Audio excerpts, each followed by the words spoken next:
안녕하세요. 구TV 시청자 여러분.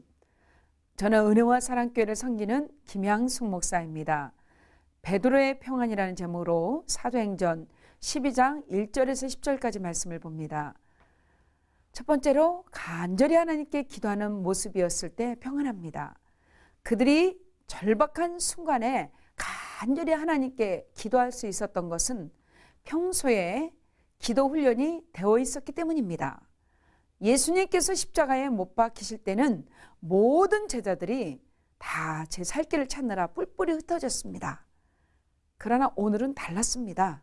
그들은 주님을 만났던 사람들이었습니다. 그리고 이후로 전혀 기도에 힘썼던 사람들이었습니다. 야고보가 헤롯에 의해 죽음을 당할 때 베드로를 비롯한 성도들은 무엇을 했을까요? 함께 모여서 날마다 하나님께 간절히 기도하였을 것입니다. 그들의 기도 내용은 무엇이었을까요? 처음에는 야고보를 살려달라고 기도하였을 것입니다. 그러나 마지막에는 주님께서 십자가의 길을 가셨듯이 야고보도 담대하게 십자가의 길을 가도록 기도하였을 것입니다. 왜 그들이 죽음의 기도를 드릴 수 있었을까요?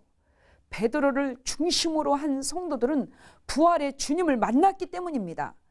죽어도 다시 산다는 확신이 있었기 때문입니다.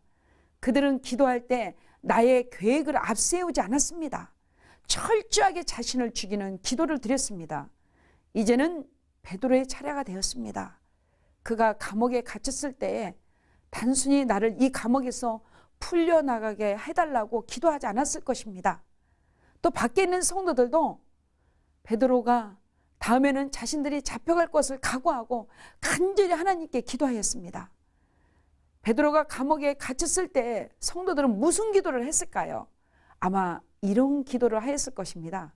스데반 집사처럼 주님께서 하나님의 보좌 우편에 서신 것을 보고 천사의 얼굴로 죽게 해달라고 기도하였을 것입니다. 감옥 밖에 있는 성도들도 그러한 기도를 하였을 것입니다. 완전히 나의 계획, 나의 이기심, 나의 욕심을 죽이는 기도를 드렸습니다. 그래서 계집종 노래가 베드로가 살았다는 말을 들었을 때 그들이 기대하지 않았던 것이기에 상상하지 못했던 것이기에 선뜻 믿지 못한 것입니다. 이렇듯 내가 철저히 하게 십자가 앞에 죽음으로 기도드릴 때 하나님은 내가 상상할 수 없는 방법으로 역사하십니다. 세상은 검을 가지고 칼을 가지고 예수님께로 왔습니다. 세상은 사람들을 기쁘게 하려고 검을 사용하였습니다. 그러나 예수님은 하나님을 기쁘게 하려고 고난의 잔, 십자가의 잔을 마셨습니다. 세상이 검을 가지고 나의 가슴을 찔러도 나는 주님처럼 나에게 주어진 잔을 마셔야 합니다.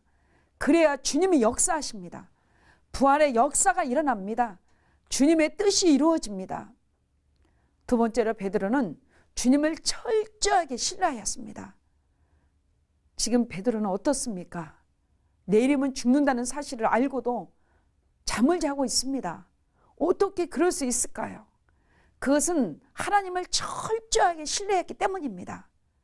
그러나 하나님께서 무슨 일이 있어도 자신이 하나님이심을 반드시 표현하신다는 것을 알았기 때문입니다. 사람들은 자신의 이기심과 교만과 욕심으로 예수님을 십자가에 못 박았습니다. 그러나 하나님은 하나님의 계획을 이루셨습니다. 십자가의 보혈로 인간의 죄를 사하시고자 하였습니다. 누구든지 예수의 이름을 믿으면 구원을 얻도록 하는 역사를 이루셨습니다. 베드로는 하나님은 하나님의 계획을 반드시 이루신다는 것을 확신하였습니다. 이 확신은 어떻게 가질 수 있습니까? 기도만 통해서만 할 수 있습니다.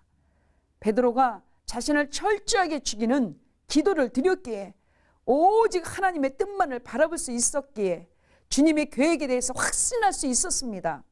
하나님은 이스라엘 백성들이 출애굽한 후에 가나안 땅으로 가기 쉬운 블레셋 사람들의 땅으로 인도하시지 아니하시고 홍해 바닷길로 인도하셨습니다. 뒤에는 애국 군대요, 앞에는 바다였습니다. 비록 이스라엘은 원망했지만 모세는 하나님의 구원을 보았습니다. 그것은 모세가 어떤 상황이든지 하나님의 계획은 반드시 이루어진다는 확신을 가졌기 때문입니다.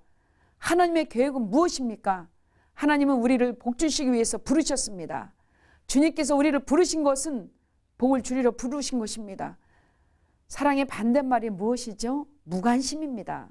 하나님은 사랑하는 자녀들을 징계하신다고 히브리서 12장 6절에 말씀하고 있습니다.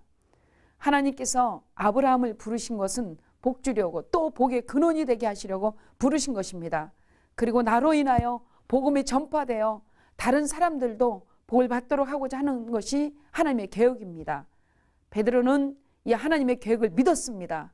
내가 바보 취급 당해도, 내가 감옥에 갇혀도, 내가 죽어도 나를 통한 하나님의 계획은 반드시 이루어진다는 것을 믿었습니다. 우리도 믿기를 예수님의 이름으로 축원을 드립니다.